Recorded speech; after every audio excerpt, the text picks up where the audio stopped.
नमस्कार, times of Swaraj में आप सबों का स्वागत है और मैं हूं संतोष सिंह।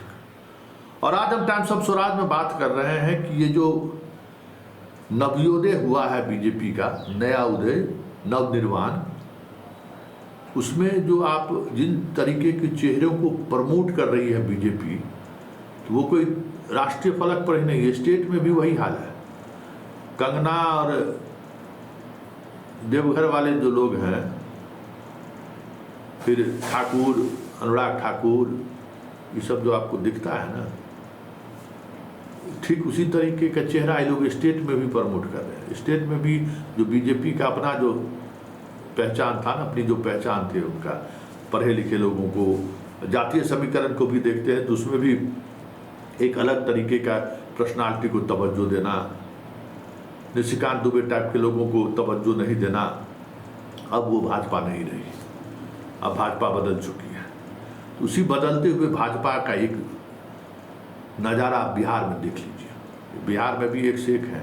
सम्राट चौधरी, विजय सिन्हा जब बात करते हैं तो आपको समझ में आता होगा कि बिहार बीजेपी का किस तरीके से चीज़ें बदल गई हैं। अब सुशील मोदी वाला बीजेपी नहीं रहा यहाँ, न नीतीश कुमार वाला जदयू रहा, न लालू यादव भी इस तरीके की भाषा का इस्तेमाल करने से बचते रहे हैं। तेजस्वी भी बचते रहे जिस तरीके से भाषा का इस्तेमाल करते हैं। खैर, जातीय राजनीति करने वाला जो कुनबा है ना, लालू यादव का जो कुनबा है, ठीक उसी नक्शे कदम पर अब बीजेपी भी जा रहा है।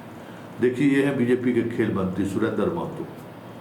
ये जो है ना, आपको बछवाड़ा से जो है सो विधायक, पहले कम्युनिस्ट पार्टी में थे, 2 बार से भाजपा से जीत रहे हैं। सुशील मोदी के काफ़ी बर्दाश्त प्राप्त था, इनको चलाते सुशील मोदी के ही। खेल मंत्री अभी है।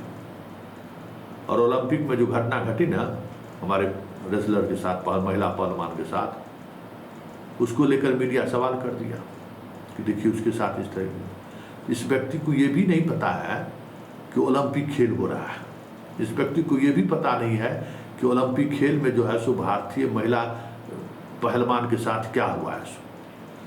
सीधे कह दिया कि हाँ, बिहार के साथ तो ज्यादती होता ही है। मतलब आप समझ जाइए, बिहार के साथ ज्यादती होता ही। हम प्रधानमंत्री या मुख्यमंत्री जी के काम से हम प्रभावित हैं, हम बात करेंगे, ये छोड़ेंगे नहीं। जरा पहले सुन लीजिए क्या कह रहे हैं मंत्री जी। इस रूप में देखते हैं खेल मंत्री हैं बिहार में। देखिए, ये काफ़ी दुख का विषय है कि ये बिहार इस क्षेत्र में छट के चलाता है, पीछे हो जाता है। लेकिन एक चीज़ सब लोग भरोसा रखें कि भारत सरकार के मुखिया माननीय नरेंद्र जी मोदी हमारे प्रधानमंत्री हैं। उन्होंने खेलो इंडिया का गठन किया और उन्होंने खेलो इंडिया के गठन करके नारा दिया कि मेडल लाओ और नौकरी पाओ। पूरे देश के खेलने वाले बच्चों में, छात्र नौजवानों में काफ़ी उत्साह है।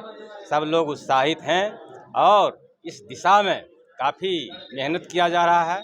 सरकार का ये बजट भी बहुत बड़ा बनने के लिए जा रहा है और खेल के क्षेत्र में ये देश आगे बढ़ेगा। उसी तरह से जब बिहार की बात आती है तो बिहार में हम सब लोग जो भी सुनने में आया, कह रहे थे, ये दुख हुआ है। लेकिन एक चीज़ जान लीजिए, बिहार सरकार ने भी बहुत बड़ा फैसला लिया।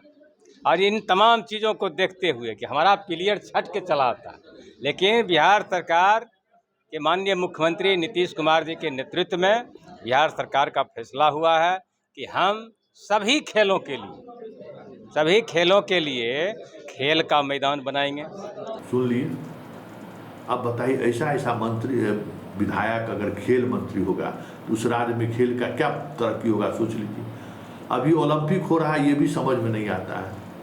ओलंपिक में कोई कुछ इस तरीके की घटना घटी है जिस वजह से हमारे देश को पदक से हम चूक गए हैं। मतलब इस तरीके की जानकारी भी नहीं हो और वो खेल मंत्री होगा, उस राज्य का क्या होगा। और यही भाजपा का चेहरा है, जो चाल चरित्र, चेहरा जो कहते हैं ना, कि भाजपा का जो चाल चरित्र और चेहरा, यही चेहरा है। इसी चेहरे से बीजेपी अपने आप को जो है सो अन्य दलों से अलग दिखाने की कोशिश कर रहा है। यही शाह का सिपह सालार, ऐसे ही लोगों पर शाह भरोसा करते हैं। आप बताइए, शर्मसार होने वाली बात है कि नहीं। अरे जात के नाम पर प्रतिनिधित्व मिले तो उसमें भी तो आप देखिए कि किस तरीके के लोगों को हम तवज्जो दें। किस तरीके के लोगों को हम स्पेस दें, ऐसे कहीं थोड़ी होता है, बताइए। जग हंसाइए है ना।